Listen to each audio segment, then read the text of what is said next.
In a quiet stone house on the edge of Lagos, an old man was pouring hot water into a clay cup. The water steamed. The clock on the wall said 11:14 at night. Outside, the rain was light, almost shy, tapping on the wide leaves of the mango tree he had planted 40 years ago when his only daughter was born. His phone buzzed once on the wooden table. He did not look at it. He stirred his tea slowly, then placed the spoon down. Only then did he pick up the phone and read the message. 2 short lines from his daughter, from Seoul. He read it twice. He set the phone down and breathed in through his nose, the way men breathe when they have decided something that cannot be undone. Then he picked up a second phone, black, old, no brand on it, and pressed one button.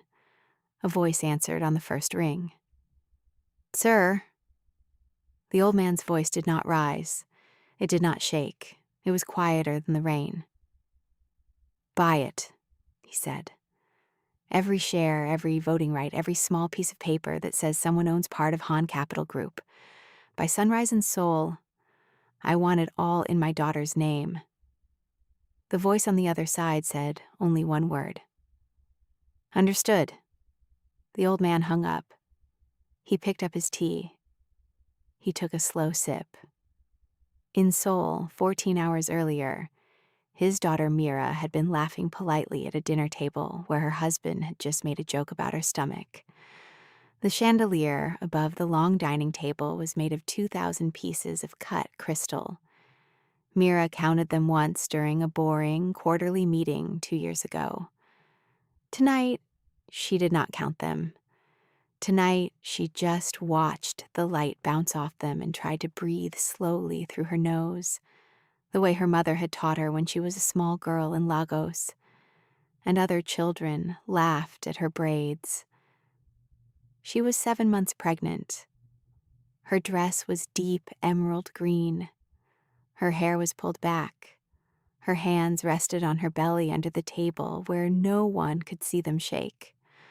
Her husband, Tai Jun-han, sat at the head of the table. He was 34 years old, the youngest CEO Han Capital Group had ever had, and the third generation of a family that had built half of the steel and shipping empire of Southern Korea, and, as the city quietly whispered, half of the things the steel and shipping empire was used to hide. To his right sat the investors, 11 of them, 8 men, 3 women, Japanese, Chinese, 2 from Singapore, 1 from London, the rest Korean. Together, they held 41% of Han Capital. Taejun's family held the rest. To his left, 2 seats away from Mira, sat Jae-hai Park. Jae-hai was 26. Her father had been a friend of Taejun's father. She wore a soft cream-colored dress that fell off one shoulder. Her smile was practiced. She had been the assistant to the chairman's office for 14 months. Mira had known about her for 9 of those months. Mira had said nothing for 9 months. Tonight, Taejun raised his glass. "To the future," he said in English for the foreign investors. "To growth, to strong sons." The investors lifted their glasses politely. Mira lifted hers too. Water, because of the baby, and gave the small nod she had been taught to give at events like this. Taejun's eyes stopped on her. "My wife," he said, smiling at the table, "is from Nigeria." There was a small silence. The kind of silence that is not quite rude, but not quite kind either. "Beautiful country," said the man from London, lifting his glass. "Beautiful wife," Taejun said. "Expensive wife. Did you know in Nigeria there is a tradition where the father pays a dowry to the husband's family? But you see, when I married Mira," he laughed lightly, looking around the table, "her father did not send a single one. Not one. Just a letter. Just a letter with his blessing. Can you imagine? Jihai laughed, soft, controlled, like a bell. The investor smiled politely. The London man's smile faded a second too late. Mira kept her hand on her belly. She did not move. Taijun was not finished. And now, he said, gesturing at her with his wine glass, she carries my child, a child who will own this company one day. So, you see, gentlemen, ladies, my Nigerian wife came to me with nothing, not even a dowry, and she will leave with a kingdom. Quite a deal, no? Some of the investors laughed because they did not know what else to do. The Japanese woman did not laugh. She looked at Mira with a face that was very carefully blank, and Mira understood, in that look, that the Japanese woman had been pregnant once at a table full of men who laughed too. Jihai reached for the bread and made sure her shoulder brushed Taijun's arm. Taijun did not move away. Mira lifted her glass. To the future, she said. Her voice was steady. And to the sunrise. No one understood why she said sunrise. Taejun gave her a small, irritated look. She had broken his joke and turned away to talk to the Singapore investors. But under the table, Mira pressed her thumb against the back of her phone 2 times. A signal. The signal she had set up 4 months ago and never used. The signal that traveled from her phone in Seoul, through a private server in Zurich to a small stone house in Lagos. She did not feel angry. She felt the way a river feels when it finally chooses which way to bend. The car was a black Maybach with curtains on the back windows. Taijun sat beside her, scrolling through his phone, smelling faintly of Jihai's perfume. He did not look at Mira. You were quiet tonight, he said. I listened, Mira said. They liked you. They felt sorry for me. He looked up sharply. The driver kept his eyes on the road. The driver was named Mr. Bay. He had driven for the Han family for 22 years. He had watched 3 generations of Han men marry, take mistresses, and forget their wives. He had never once spoken a word about any of it. Tonight, in the rearview mirror, Mr. Bay watched the young Mrs. Han very carefully. Don't be dramatic, Taejun said. I was making a joke. Foreigners like jokes. You called me expensive in front of 11 people. I called you valuable. You said my father sent nothing. Taejun laughed. Because he did. Mira turned her face to the window. The lights of Seoul slid past. The Han Tower stood in the distance, all 48 floors of dark glass and red light at the top, like a quiet warning to the rest of the city. My father sent something, Mira said softly. You just never opened the letter. What? Nothing. She closed her eyes. Good night, Taejun. He shrugged and went back to his phone. He typed a message. Mira did not need to read it to know it was for Jihai. Jihai lived in an apartment on the 32nd floor of a building Taejun's company owned. The apartment had a key. Taejun kept the key in his desk drawer at home, in a small box beside a photograph of his grandfather. Mira had seen the key. She had not touched it. She had not needed to. The car pulled into the long driveway of the Han family estate in Pyeongchang-dong. 2 stone lions guarded the gate. They had been carved in 1962 by a sculptor who had also carved gravestones. Mira had always thought that detail mattered. She walked up the steps slowly, her hand on her belly, and the housekeeper, Mrs. Yoon, opened the door without a sound. Welcome home, madam, Mrs. Yoon said. Thank you, Mrs. Yoon. Please send a pot of ginger tea to my room. Yes, madam. Taejun walked past both of them without speaking and went directly to his study. Mira heard the door close. She heard the small click of the lock. She climbed the stairs slowly. Her room was at the end of the east hallway. She had moved into it 6 months ago, when the baby first started kicking, because the master bedroom faced the street, and the noise woke her. That had been the official reason. The real reason had been the smell of Jihai's perfume on the master bed sheets, one Wednesday afternoon when Taejun had said he was in Busan. Mira sat down on the edge of her bed. She placed both hands on her belly. "Hello, baby girl," she whispered. "Tonight, Mama is going to make a phone call. After tonight, your life will look very different. I am sorry it has to be this way. I am also not sorry at all." She picked up her phone. She dialed a number she had memorized when she was 16 years old and had never written down. It rang twice. "Mira," her father's voice said. She had not heard his voice in 11 months. He had not come to her wedding. She had asked him not to. She had told him she needed to see who Taejun really was before her father stepped into the room. Because once her father stepped into a room, no one in that room was ever the same again. "Papa," she said. Her voice did not break, but it slowed. "It is time. I have already begun, my daughter. You have. You sent the signal at the dinner. I've had a team waiting in Hong Kong for 4 months.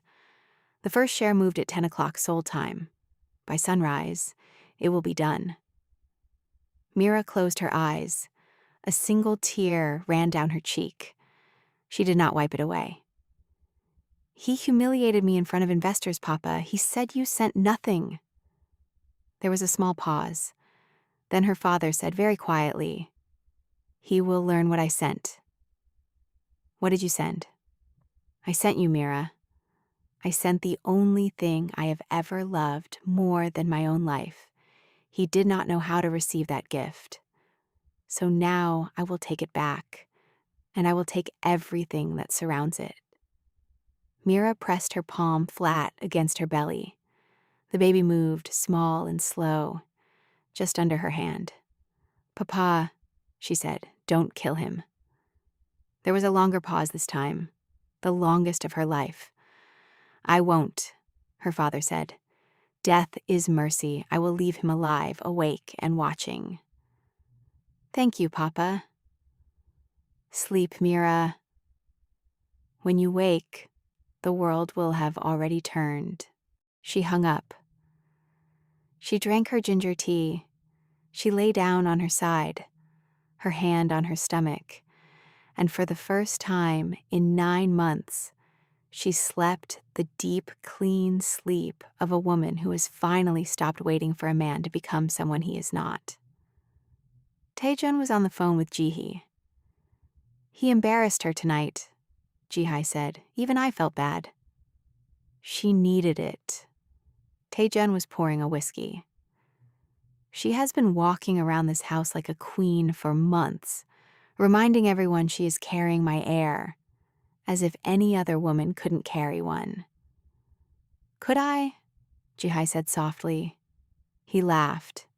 "Maybe." "When?" "After the baby is born, I'll arrange things. The board will accept it. My father will not be happy, but my father is sick and tired now. By next year, it will not matter what he thinks. And Mira? Mira will be looked after. She will have a house. She will have money. She is a good woman, Jihai. She just was never the right woman for the next chapter." Jihai was quiet for a moment. Then she said, "You are cruel, Taejun. That is why I love you." "Good night," he said. He hung up. He drank his whiskey. He looked at the photograph on his desk.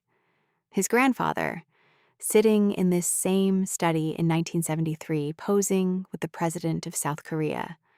3 generations of Han men. Taejun raised his glass to the photograph. To the future, he said. He did not know that in Hong Kong, at that exact moment, 11 private bankers were quietly waking up to phone calls. He did not know that a sovereign wealth fund out of Lagos, operating under 3 layers of holding companies registered in the Cayman Islands, the British Virgin Islands, and Mauritius, was making the largest single sweep of Korean equity any African capital pool had ever made in a single night. He did not know that the buyer of the shares had a single instruction printed at the top of every contract. Settle by 6:47 a.m. Seoul time. No exceptions, no questions. He finished his whiskey. He went upstairs. He did not stop by Mira's room. He did not check on his unborn daughter. He went to the master bedroom alone, fell asleep with the television on, and dreamt of nothing. She woke before her alarm. The sky outside was the color of old steel. The baby was awake too, kicking softly, the way she always did at this hour, as if she already knew her mother had a long day ahead. Mira sat up. She walked slowly to the window. Pyeongchang-dong was sleeping. The stone lions at the gate were wet with morning dew. Her phone buzzed once on the nightstand. One message, from an unknown number. Complete. 6:47 a.m. confirmation will be public at 9. Driver Bay has been informed. He is loyal to you now, not to him. Be ready. Papa. Mira read it twice. She walked to her closet. She did not choose the soft dresses Taejun preferred her to wear in front of investors. She chose a black wool suit tailored to fit over her belly, the only piece of clothing she had ever bought for herself in Seoul without his approval. She had bought it 8 months ago, the day she had decided this morning would come. She put on small gold earrings her mother had left her. She brushed her hair back. She did not put on makeup. She wanted to be seen exactly as she was. She walked down the stairs at 6 o'clock. Mrs. Yoon was already in the kitchen, even though no one had asked her to be. "Madam," Mrs. Yoon said, looking at Mira's suit, "you are going out early." "I am going to the office, Mrs. Yoon. The chairman is still sleeping." "I know." Mrs. Yoon looked at her for a long second. Then, without a word, she bowed her head, lower than she had ever bowed to Mira before, and said, "I will have coffee ready for your return, madam." "Thank you, Mrs. Yoon." Mr. Bay was waiting at the front door. The Maybach was already running. He opened the door for her, and as she stepped in, he said quietly, "It is an honor, Madam Han." She looked at him. He had never called her Madam Han before, always just Madam, as if the Han part might offend the people he really worked for. Today, for the first time, he gave her the full name. "Drive me to the Han Tower, Mr. Bay." "Yes, Madam Han." The car slid out of the gate. The stone lions watched them go. In a glass office on the 48th floor of a building in Hong Kong, a young lawyer named Adaeze Okonkwo, Mira's first cousin, though no one in Seoul knew that, pressed execute on a screen. A series of electronic signatures completed in 22 seconds. 11 foreign investors had already sold their shares the night before, each one believing they had received an extraordinary above-market offer from a Singapore family office. They had. The Singapore family office was a shell. The shell belonged to a holding company in the Caymans. The holding company belonged to the Okonkwo Sovereign Trust of Lagos. The remaining shares, the Han family shares, had been the harder problem.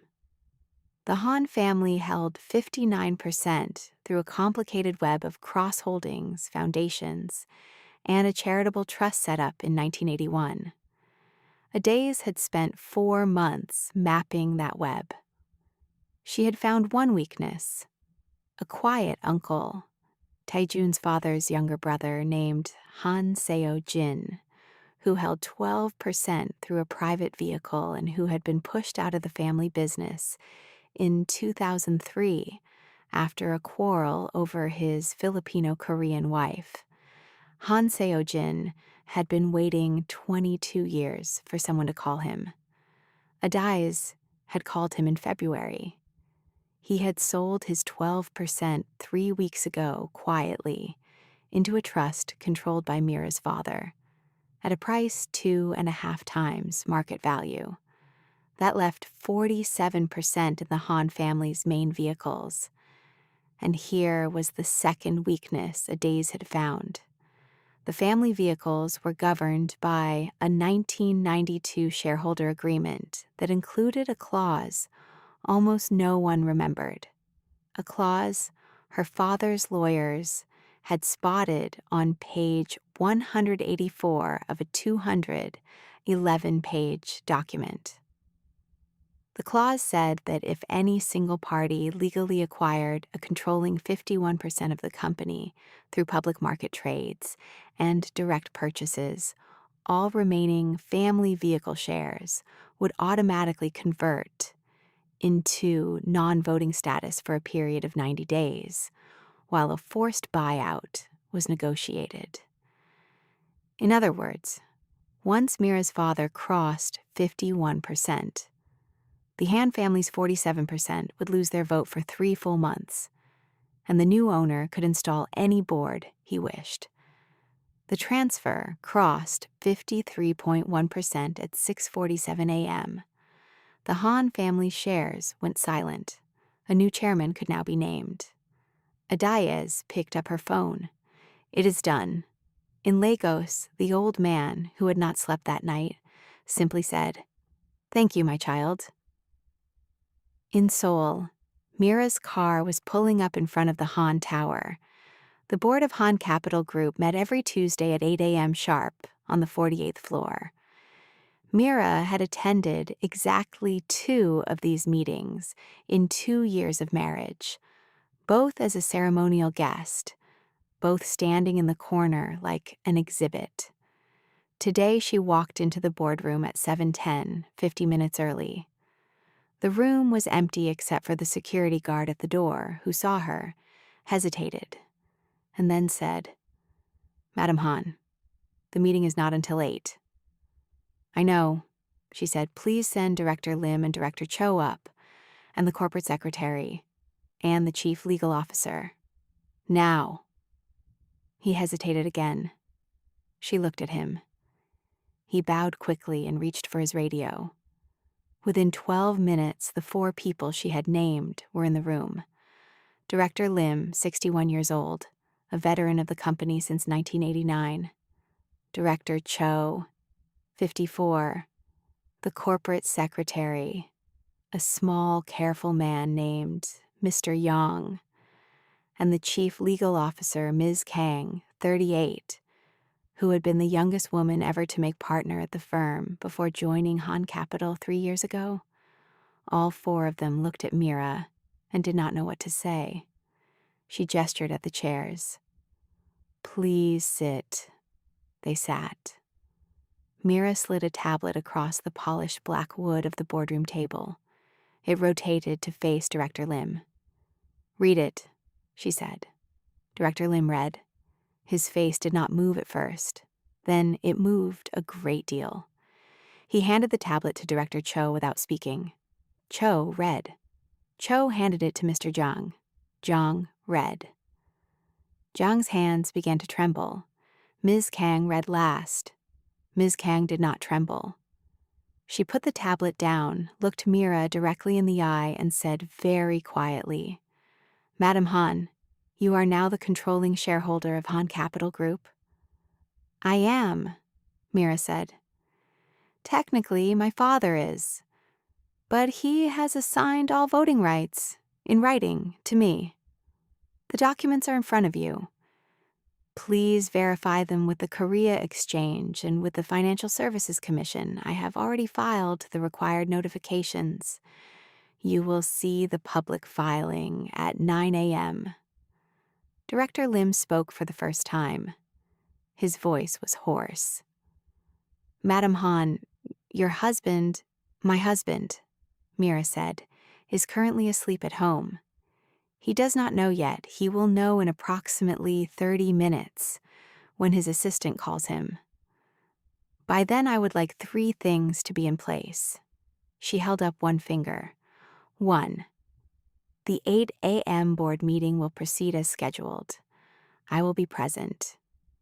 The first agenda item will be the resignation of the current chairman, Mr. Han Tae-jun, for cause. I have already drafted the resolution. Ms. Kang will review it for legal compliance in the next 20 minutes. 2 fingers. 2. The second agenda item will be the appointment of an interim chairman. I propose Director Lim. He has served this company for 36 years. He has earned it. Director Lim opened his mouth. He closed it. 3 fingers. 3. The third agenda item will be the termination of Ms. Park Ji-hai, currently employed as senior assistant to the chairman's office, for violations of the company's conflict of interest policy. The evidence will be provided. Ms. Kang, I trust you will conduct the termination in full compliance with Korean labor law. She will receive every legally required payment. Nothing more, nothing less. There will be no scandal. There will be no leaks. She will simply be gone by lunch. The room was silent. Mira sat down at the head of the table, Tae-jun's chair, placed her hands gently on her belly. Are there any questions? Ms. Kang spoke. Madam Han, may I ask one? Of course. Why now? Why not wait until after the baby is born? Mira looked at her for a long moment. Because my daughter, she said, is going to take her first breath in a world where her mother has already drawn her line. I will not bring a child into a house where her father laughs at her mother in front of strangers. I would rather raise her alone, with everything, than raise her here, with nothing. Ms. Kang nodded once. She did not look away. Director Lim cleared his throat. Madam Han, I'm 61 years old. I have worked for 3 Han chairmen. I have watched this company do many things, some great, some not great. I want to ask one thing of the new owner. Ask. Will the company continue to be Korean?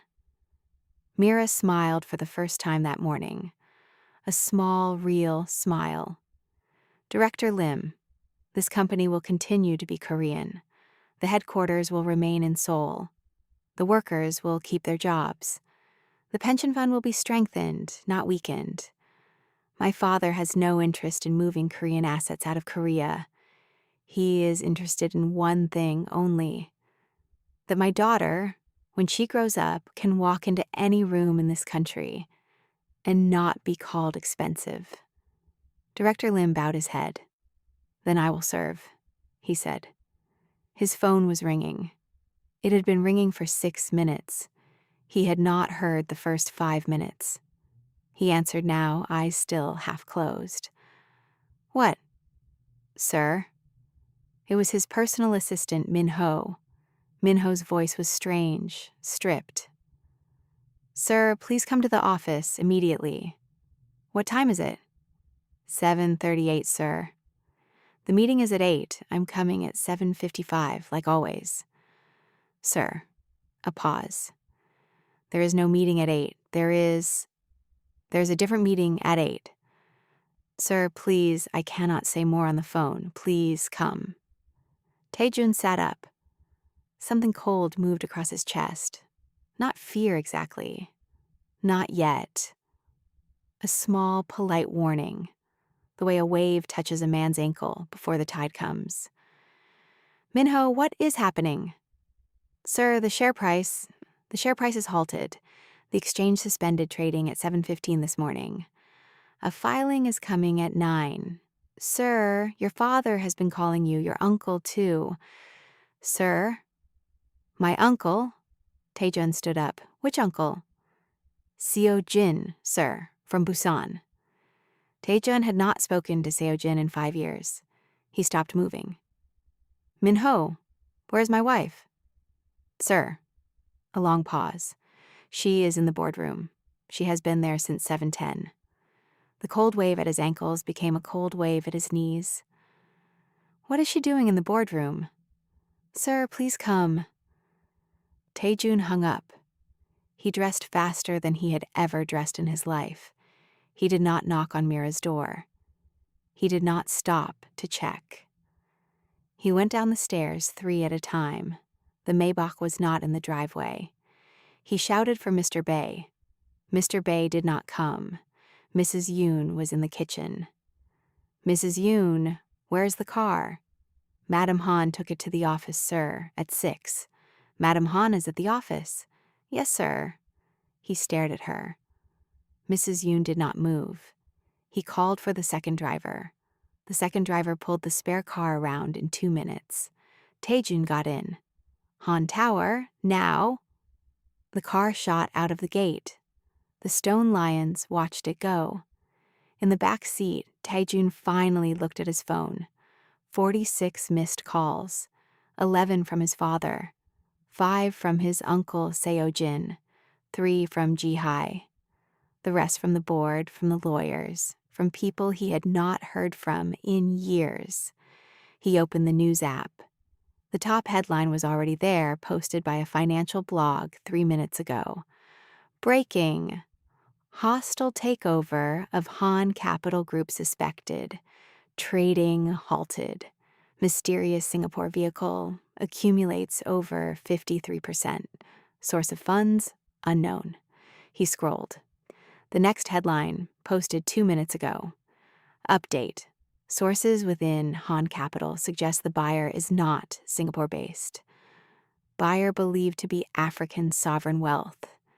Taejun did not breathe. He pressed Ji-hai's name. She answered on the first ring. Taejun. Don't talk. Go to your apartment. Stay there. I will call you. Taejun. Security came to my office. They are asking me to leave the building. What? They have a paper from legal. It is signed by Ms. Kang. They are walking me out, Taejun. Who signed it? Ms. Kang. Who told Kang to sign it? A pause. Taejun. Jihee's voice was small.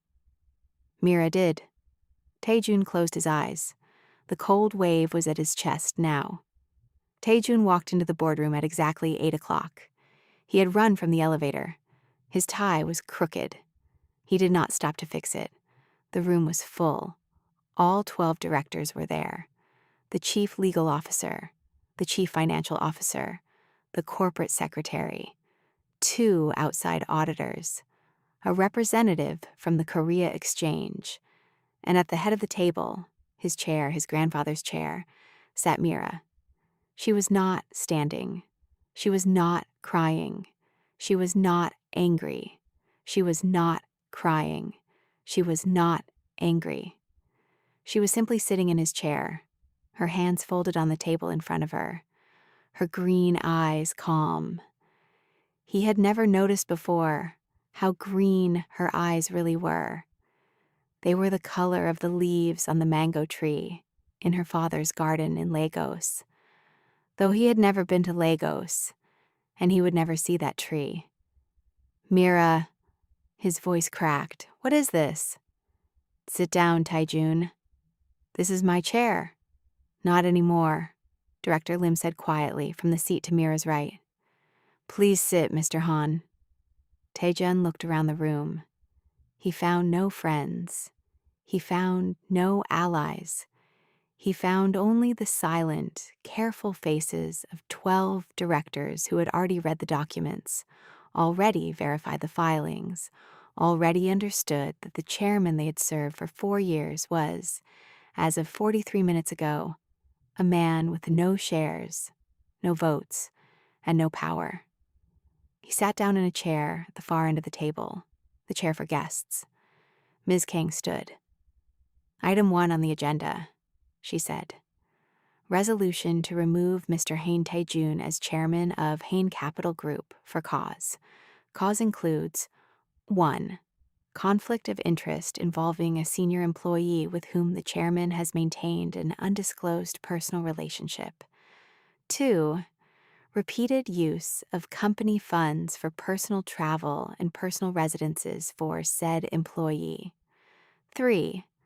Public conduct unbecoming of the office of chairman, including a documented incident at the Shilla Hotel last night, witnessed by 11 foreign investors, and recorded by hotel surveillance, in which the chairman publicly mocked his own wife on the grounds of her national origin.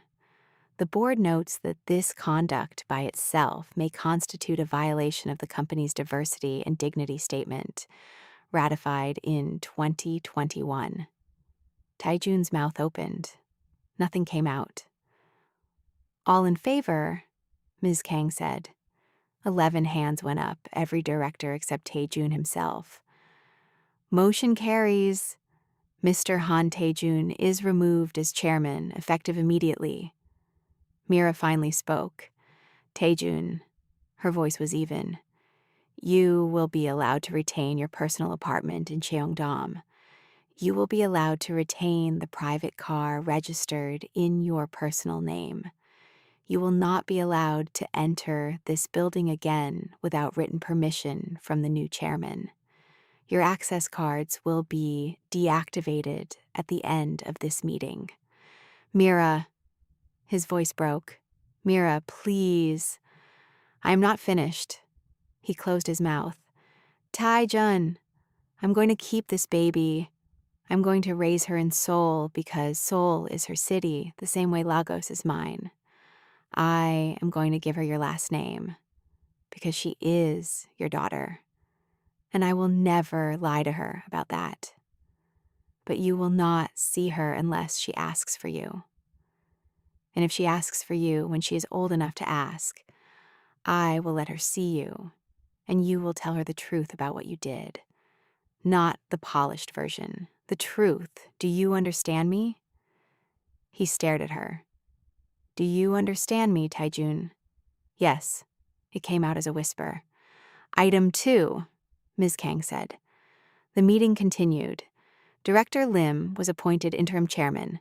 The vote was unanimous. He bowed his head. He accepted. Item 3 was Ji-hai's termination. The vote was unanimous. The vote was very fast. At 8:42 a.m., the meeting ended. Tae-jun did not stand up at first. He sat at the far end of the long black table while the directors filed out, one by one, none of them looking at him. Director Lim was the last to leave. He paused beside Tae-jun's chair. "I worked for your grandfather, Tae-jun," he said. "He once told me the measure of a Han man was how he spoke about his wife when he thought she could not hear him. I did not understand what he meant until last night when one of the investors at the Shilla Hotel called me at midnight and told me what you said about Madame Mira at the dinner. Your grandfather, Tae-jun, would have been very ashamed." He walked out. Tae-jun was alone in the boardroom with his wife. She had not moved. "Mira," his voice was very small. "Who is your father?" She tilted her head slightly, as if she had been waiting for the question. "His name is Adewale Okonkwo," she said. "He is 73 years old. He owns roughly 9% of the proven oil reserves of West Africa through a private structure. He owns the largest cocoa export trust in Ghana. He owns 3 banks in Lagos, 2 in Nairobi, and 1 in Mauritius. He owns a shipping fleet that moves more cargo across the Indian Ocean than any other private fleet in the world. He has never given an interview. He has never been photographed. The Forbes list has never heard of him. because he prefers it that way. He has one child. Me. Taejun's hands were shaking. And the letter, he whispered. The letter when we got married. The letter you said he sent. He sent it, Mira said. It is in your desk, bottom drawer, in a box, beside the key you keep for Jihai's apartment. You never opened it, Taejun. You laughed at it. You told your friends a Nigerian father had sent a letter with no money inside, like it was a joke. She reached into her bag. She placed a small white envelope on the table. The seal was unbroken. The paper was old, soft, expensive. She slid it across to him. Open it now. His hands trembled. He broke the seal. He unfolded a single sheet of cream-colored paper. The handwriting was old-fashioned, careful, in black ink.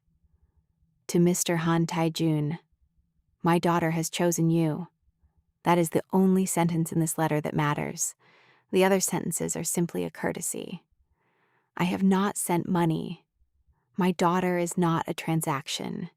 She is a country I have spent 28 years building.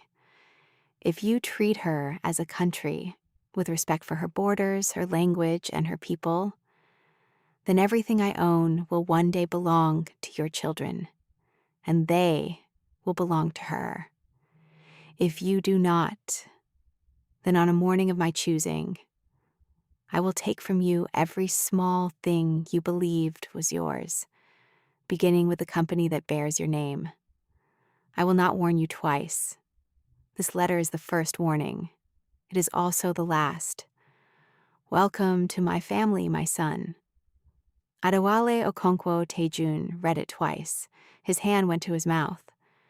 For a long moment, he did not speak. When he finally did, he said only one word. Mira. She stood up. The baby moved inside her. She placed her hand on her belly. Goodbye, Taejun. She walked out of the boardroom. The door closed behind her with a soft, expensive sound.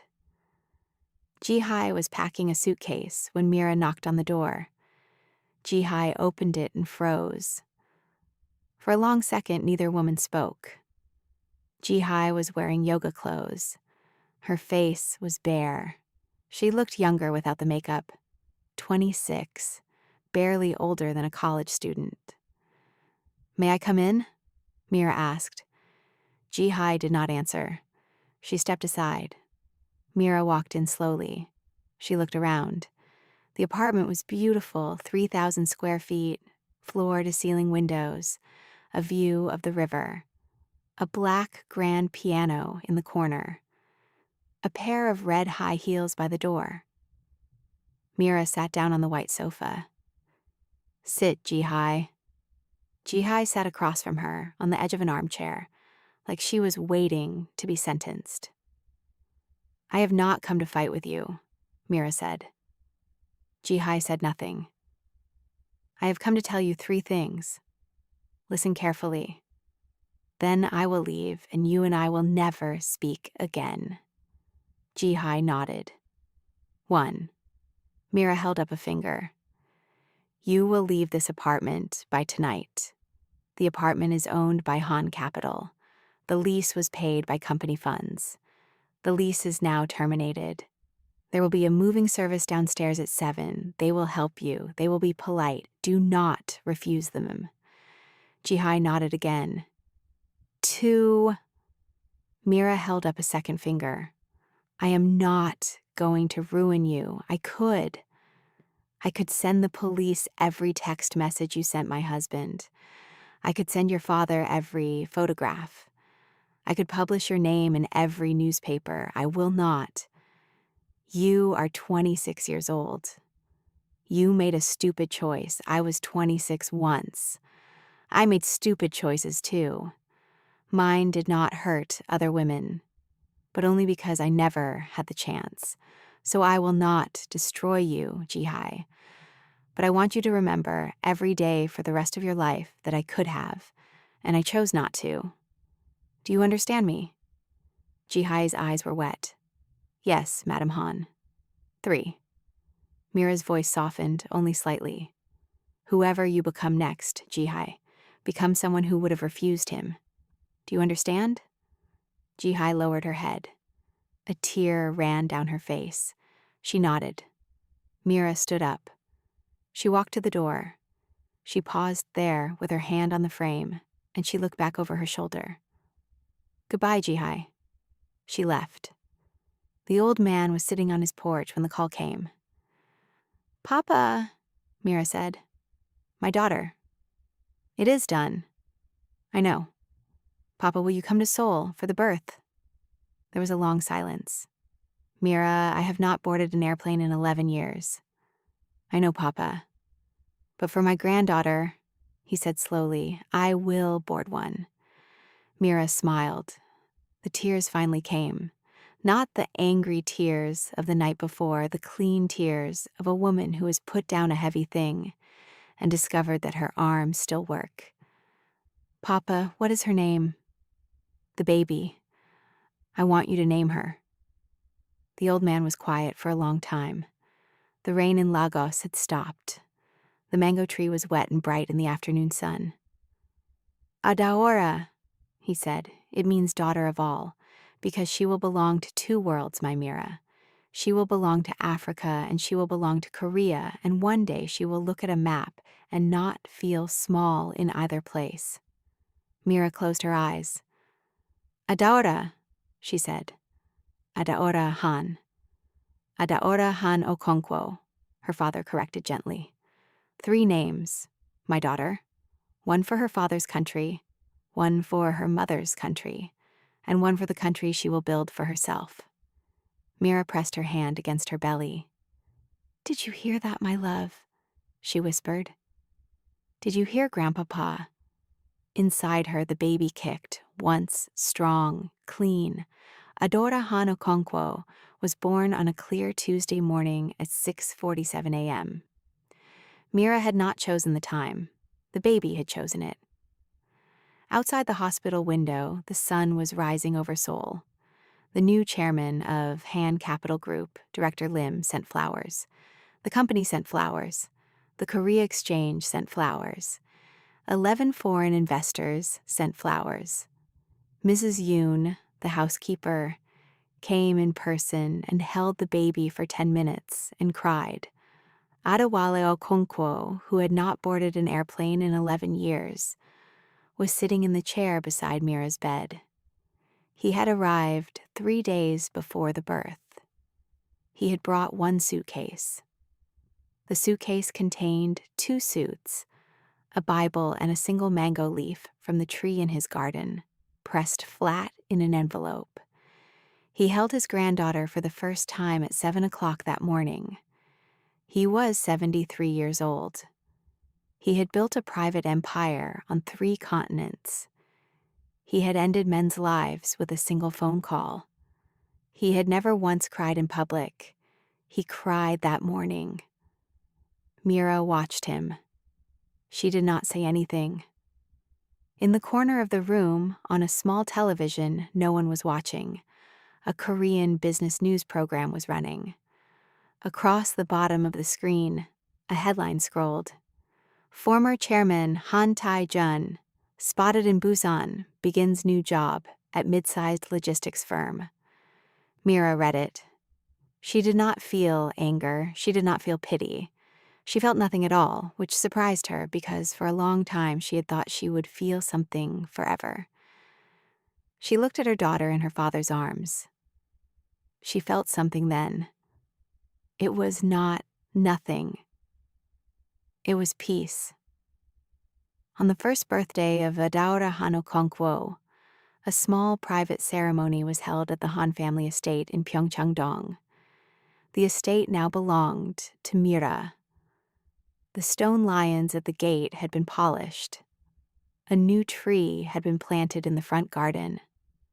A young mango tree, brought as a sapling from Lagos.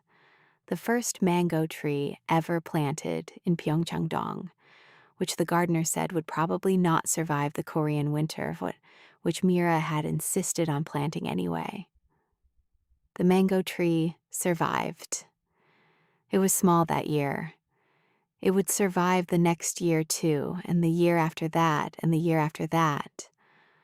By the time Adaora was 12 years old, the mango tree would be taller than her. By the time she was 20, it would bear fruit. Small, stubborn fruit. Not as sweet as the Lagos ones, but green and real, growing in Seoul in a place no one had ever expected a mango tree to grow. On the day of Adaora's first birthday, Mira stood in the garden holding her daughter on her hip. Her father stood beside her, leaning on a cane now, but smiling. Director Lim was there. Mrs. Yoon was there. Mr. Bae was there.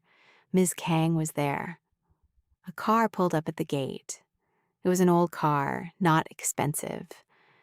Taejun got out. He stood at the gate. He did not come closer. He looked thinner. His hair was a little gray at the temples now. He held a small wrapped gift in his hands. The security guard at the gate looked at Mira. Mira looked at her daughter. Her daughter looked at the man at the gate. Her daughter did not know who he was. Her daughter did not point. Her daughter did not reach. Mira nodded once at the security guard.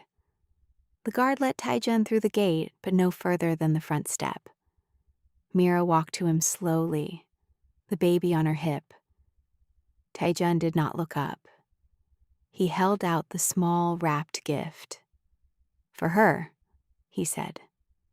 Mira did not take it. She nodded at Mrs. Yoon, who came forward and took it instead. "It will be kept for her," Mira said. "If she asks for it one day, she will receive it. If she does not, it will stay in a box unopened, like the letter." Taejun closed his eyes for a long moment. "Mira," he said. His voice was hoarse. "I did not understand. I know. I am trying to. I know that too."